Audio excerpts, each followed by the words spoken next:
respond, but I want to ask you, Secretary Clinton, I want to explore how far you believe the right to abortion goes. You have been quoted as saying that the fetus has no constitutional rights. You also voted against a ban on late-term partial birth abortions. Why?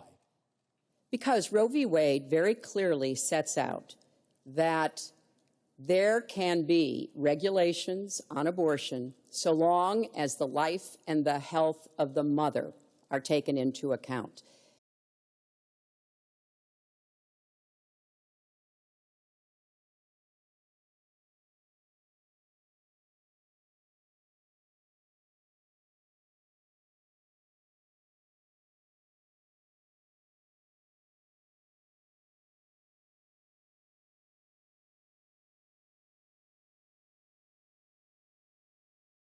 A partial birth abortion, the abortionist pulls a living baby feet first out of the womb and into the birth canal, as you can see right here, except for the head, which the abortionist purposely keeps lodged just inside the cervix. The abortionist punctures the base of the baby's skull with a surgical instrument, like a long surgical scissor, or a pointed hollow metal tube called a trocar.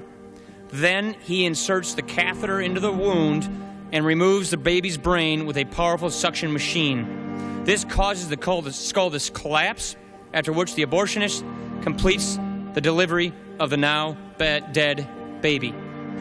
And when I voted as a senator, I did not think that that was the case.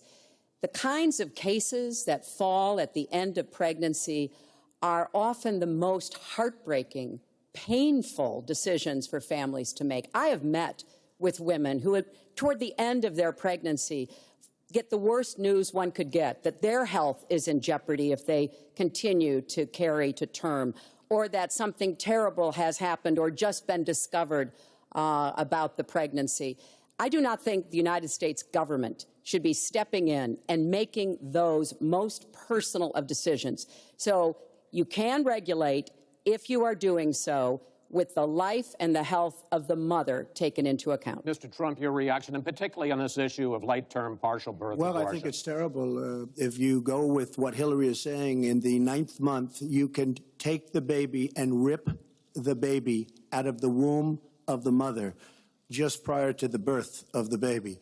Now, you can say that that's okay, and Hillary can say that that's okay, but it's not okay with me.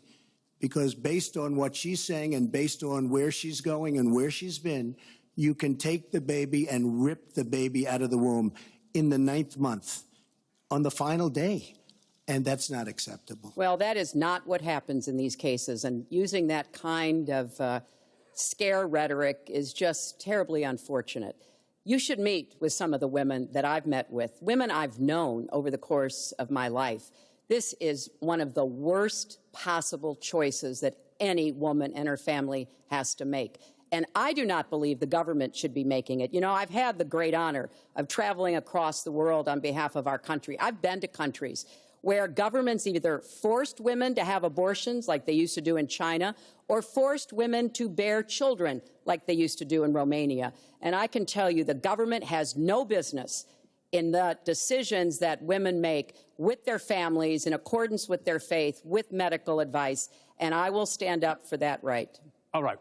Just briefly, I want to move on to another honestly, segment. Nobody has business doing what I just said, doing that as late as 1 or 2 or 3 or 4 days prior to birth. Nobody has that. All right. Let's move on.